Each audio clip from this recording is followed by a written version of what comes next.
because we're religiously tolerant. No, you're not. Right. You're afraid of getting blown up. No, it pissed off this one guy. I love George Bush and I love my gun. The best thing that ever happened to us is political correctness. Are there lines that you won't cross? No. Yeah, we haven't found one yet. As soon as something's off limits, then you've made that judgment call that puts some things out of bounds. And so for us, it's been just, do everything. So the only things we haven't done is Nation of Islam and Scientology. No longer true. We wanted to do a Scientology episode since the show started. Scientology is just hilarious. It's just funny. And when you got to come up with comedy, there's this big fertile ground. You're just like, let's go over there and make fun of that. The joke was just, okay, we're going to have Tom Cruise show up, and he's flamboyantly gay and whatever. Like, yeah, but you can't say he's gay. And it's like, okay, but we can say he's like closeted gay. And like, no, you really can't say that either. And we're like, and then it just became this thing of like, what if he's literally in a closet? And they're like, yeah, you can do that. To Comedy Central's credit, they said, yeah, go ahead and do it. And it aired. It just started a shitstorm of stuff for us. Yeah, Isaac Hayes just quit. He was the voice of Chef. We did a show last season about Scientology. And Isaac Hayes is a Scientologist. And we knew we're like, boy, Isaac might quit over this, and sure enough, he did. And so. And then we got a call on Wednesday morning that Wednesday night's rerun of the Scientology episode was not going to air because of some producers of Mission Impossible 3 that didn't want it to air. Tom Cruise has been told he's super cool his whole life. And we said he was sitting in a closet the whole episode.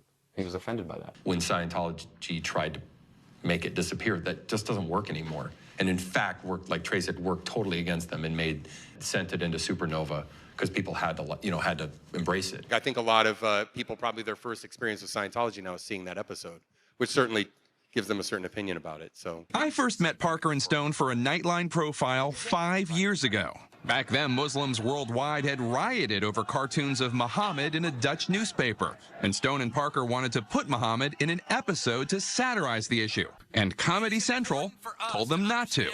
So many people were saying, well, we're not going to do anything with Muhammad because we're religiously tolerant. No, you're not. Right. You're afraid of getting blown up. Well, it is a weird standard because in that same episode, don't you have Jesus defecating on George Bush? Yeah, and that's sort of the end point. We did that as a point. Did somebody once say to you, there's nothing off base, but you can make no jokes about the Nation of Islam?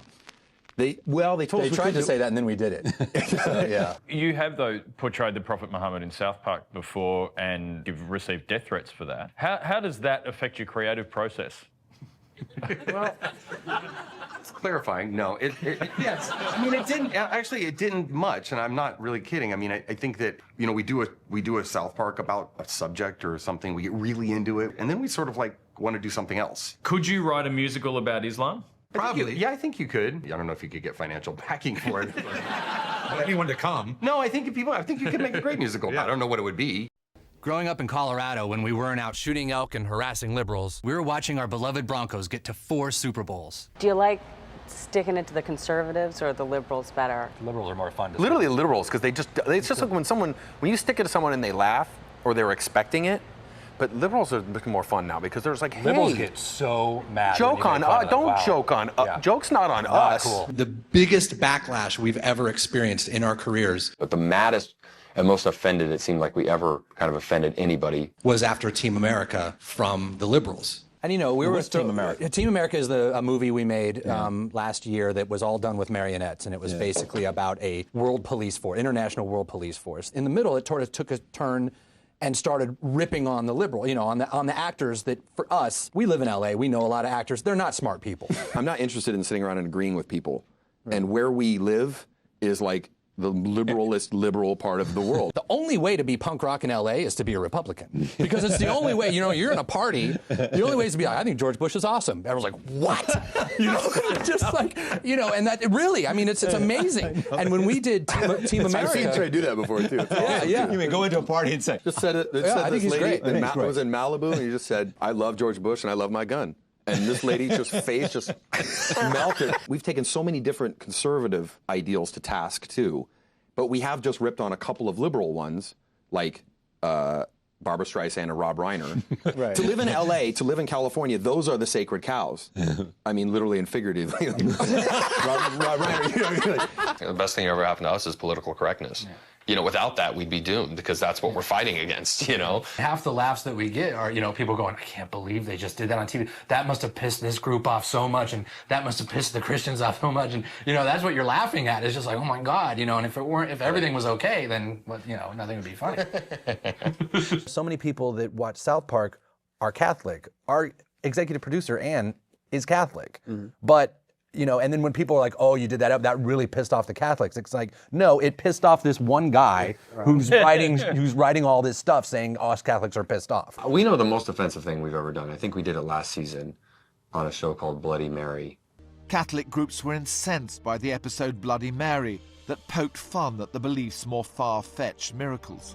There was a statue of the Virgin Mary who was crying blood, but out her ass. It was that joke of like, how come the piece of blood that's always kind of like the little stain on the wall is right here and not the one that's like right someplace else? Looking back, that was offensive, I think, to Catholics. These kids are role models for everything that any parent in their right minds would not want their children to do. They put out a big pamphlet on how to stop South Park, basically, and how to write the sponsors and get it taken off the air. And it's actually a brilliant piece of literature because it's it literally has on it, here's what the Bible says. Here's, John 3:16. And here's what Cartman says. And let's compare the two things and see which is better for your child. South Park has made fun of every religion. Why go after Mormons? We grew up in Colorado, and we both knew a lot of Mormons growing up. And it's always fascinated us because it just has its own kind of unique creation myth. Just to an outsider, it's just goofy. I remember when we did that episode, it didn't make a very big splash. And in fact, a lot of feedback we got where people were kind of like, what was that? In the end, the Mormon kind of just says, look, I know these stories are goofy and stupid, but they make me happy and I love my family. And so you suck my balls, Dan.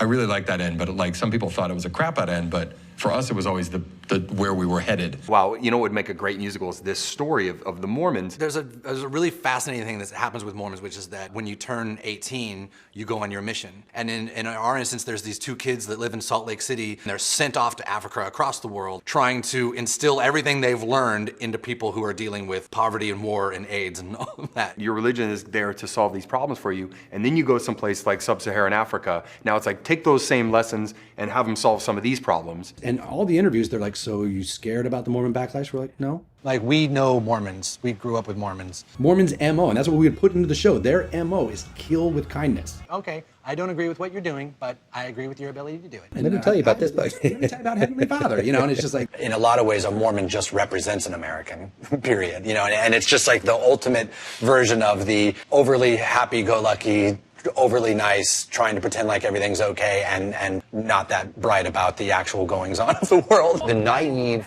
cheesy optimism that Mormons have is sort of an American thing. You feel that Mormons enjoy singing and should sing. I mean, I don't know why they didn't think of it first. Mormons just plug right into a musical so perfectly. I don't know why they always look like they're just about to break out into some cheesy song.